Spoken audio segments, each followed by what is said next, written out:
श्री सरस्वती नमः, श्री कृष्णाय नमः, श्री गणेशाय नमः। देखिए, आज हम सूर्य चंद्र को स्पष्ट करेंगे और साथ में पलात्मक भयात और पलात्मक भभूक पर भी चर्चा करेंगे। तो आप पूरा वीडियो देखेंगे, आपको अच्छे लाभ की प्राप्ति होगी। तो देखिए, हमारा जो भयात है वो 50-45 है। कल पूर्व के वीडियो में निकाला था 50-45। पलात्मक बनाने के लिए इसमें 60 का गुणा करेंगे और 45 जोड़ देंगे, तो 60 गुणित 50 धन 45 बराबर 3000, 6 पंजे 30 और 2 शून्य, 3000 धन 45 बराबर 3045 पलात्मक भयात, ये प्राप्त हुआ हमको। इसके बाद पलात्मक भभूक, भभूक है 52-30, तो 52 गुणित 60 धन 30 बराबर 0, 6 दूनी 12, 6 पंजे 30 और 1 31 धन 30, तो 3150 पलात्मक भभूक प्राप्त हुआ। पलात्मक भभूक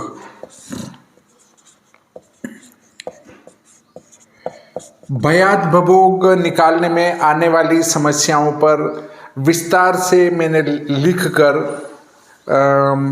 आपको ग्रुप में डाल दिया है।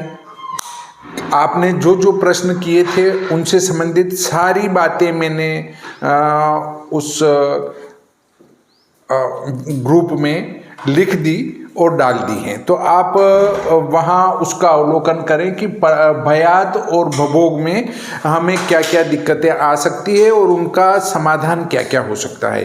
तो आप उस पृष्ठ को अच्छी प्रकार से पढ़ें, तो भयात और भभोग में आने वाली समस्याओं से आपका सामना ना हो। आएगी नहीं, फिर जब आपको पहले से ही पता है कि इसका ये होगा तो समस्या ही नहीं आएगी।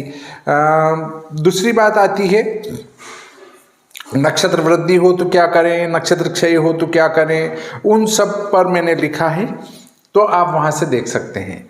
ये पलात्मक भयात हो गया, ये पलात्मक भभोग हो गया। इस पलात्मक से हम महादशा का साधन भी कर सकते हैं, चंद्रमा का स्पष्टीकरण भी कर सकते हैं, इससे चंद्र स्पष्ट भी निकाला जा सकता है। तो पहले अपन जो है सरल तरीके से चंद्र स्पष्ट करेंगे, और भयात भभोग से चंद्रमा स्पष्ट करने की 2 विधियां हैं। उन 2 विधियों को मैं अलग से लिख कर डाल दूंगा, तो उनको मैं नहीं बताऊंगा, ग्रुप में डाल दूंगा लिखकर, और उसका उदाहरण भी डाल दूंगा। तो आप वहां से उसको देख सकते हैं। 2 विधियां और है, 3 विधियां हैं चंद्र स्पष्ट की, और भी विधियां हैं, पर लंबी चौड़ी विधियों पर चर्चा करने से कोई मतलब नहीं है। हम सिर्फ इन 3 विधियों पर चर्चा करेंगे, और 3 विधियों में से एक विधि में आपको वीडियो के माध्यम से समझाऊंगा, और जो बची हुई 2 विधियां हैं वो आप वहां से देख सकेंगे। ग्रह स्पष्टीकरण में हमारे पास एक टेबल भी आती है, लॉगरिथमिक टेबल, उससे भी हम ग्रह स्पष्ट कर सकते हैं, परंतु हमें इन सब चक्रों में नहीं पड़ते हुए साधारण विधि से गोमूत्री का क्रम से ही ग्रह स्पष्ट करना चाहिए। ग्रह स्पष्ट करने के लिए क्या होता है कि ग्रह स्पष्ट समय जन्म समय में से घटा देना। जन्म समय ऋण ग्रह स्पष्ट समय गुणित 2.5 गुना, 5 का गुणा 2 का भाग, ये करने के बाद गोमूत्री का क्रम से उस ग्रह को स्पष्ट कर लेंगे। तो देखिए, ये है श्री भादो माता पंचांग संवत 2083 का। उदाहरण चल रहा है 18 मई का, तो हम 18 मई को इसमें निकाल लेते हैं। यहां सूर्य स्पष्ट दिया है लस्टर में पीछे, दैनिक सूर्य स्पष्ट प्रातः 5:30 बजे का, तो 18 मई का सूर्य स्पष्ट लेंगे और 19 मई का लेंगे गति निकालने के लिए। 19 मई का सूर्य स्पष्ट है 1 3 49 20, 19 मई सूर्य 19 मई का सूर्य है 1-3-49-20।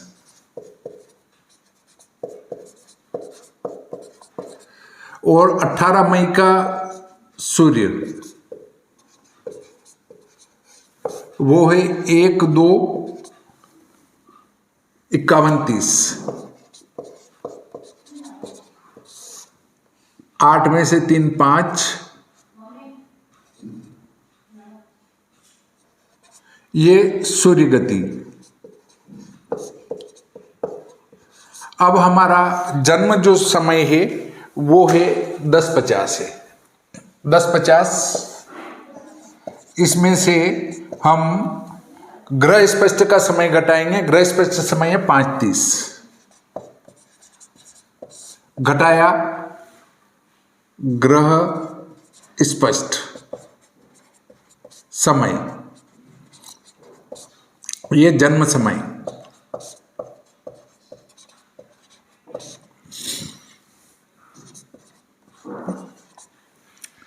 इसमें 5:20 में 5 का गुणा कर 2 का भाग लगा देंगे। 20 पंजे 100, 55 25 बटे 2, 26 40 बटे 2, 13 20। अब सूर्य की गति है, गोमूत्री का क्रम से हमको सूर्य स्पष्ट करना है। 57 50 यहां लिखेंगे और 13 20 यहां लिखेंगे।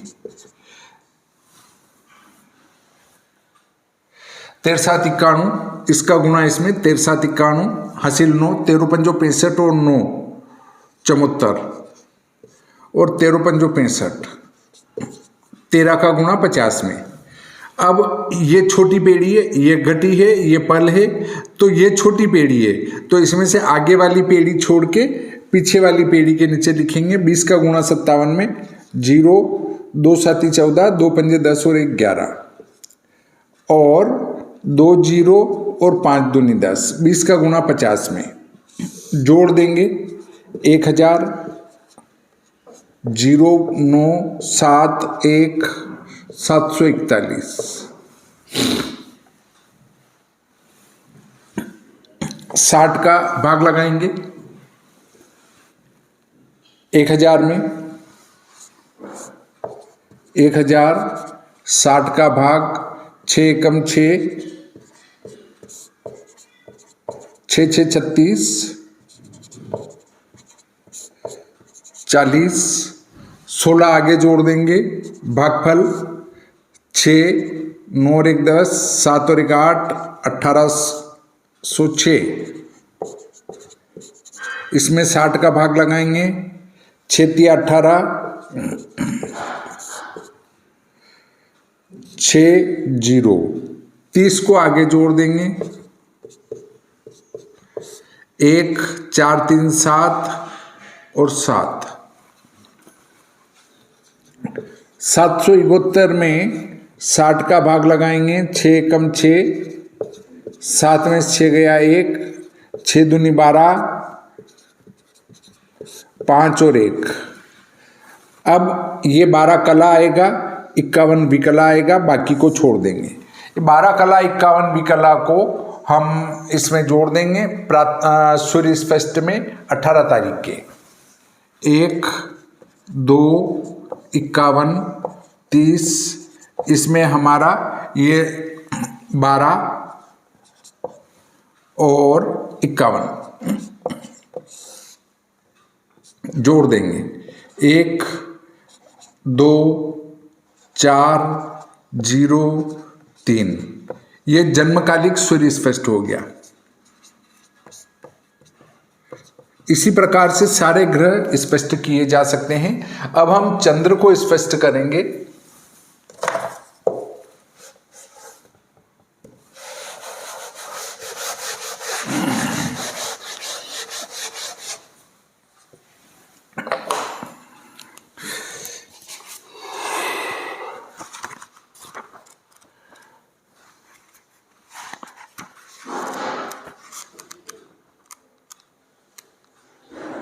चंद्र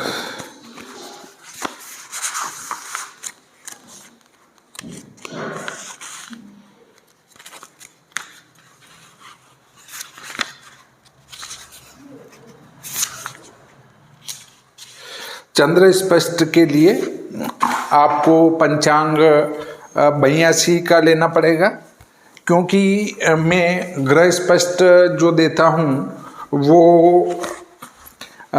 1 अप्रैल से 31 मार्च देता हूँ। तो ये 82 के पंचांग में मैंने 82 का पंचांग नहीं, गलत उठा लिया, मई है तो मई इसी में मिल जाएगी। मैं मार्च के चक्कर में आ गया था। मई 18 मई के लिए आपको पृष्ठ 55 देखने पड़ेंगे। पृष्ठ क्रमांक 55, 19 मई का चंद्र, 19 मई का चंद्र है 3, 27, 18, 23, 3, 27, 18, 23, 27, 18, 23।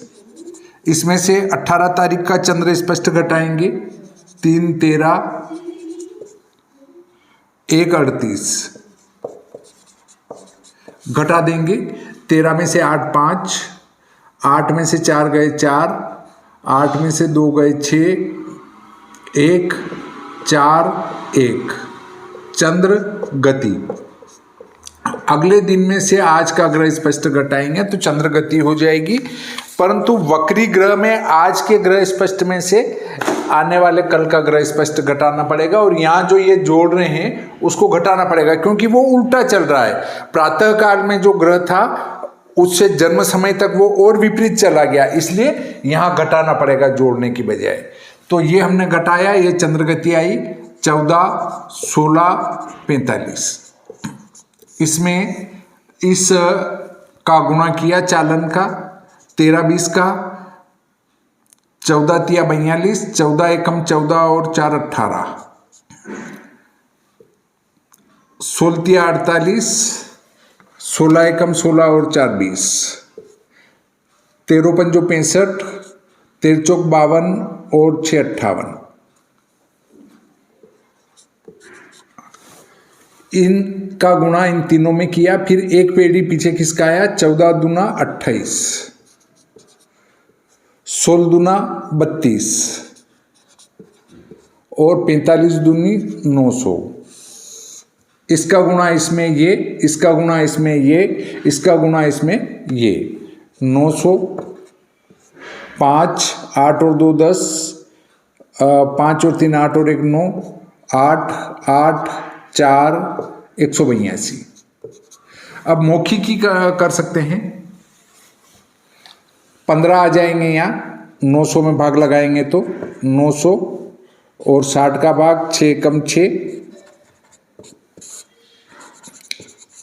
6 पंजे 30, ये 15 यहाँ जोड़े तो 920 हो गए, और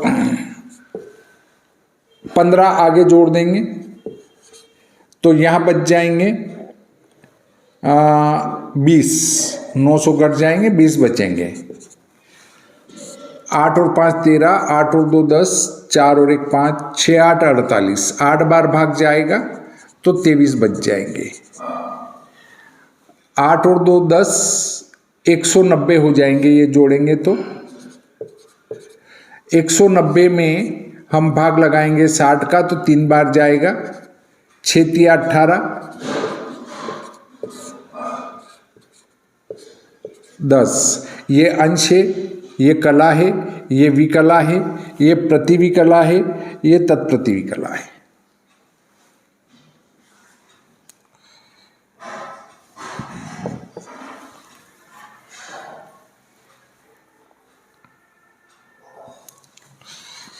अंश, कला, विकला, प्रतिविकला, तत्प्रतिविकला।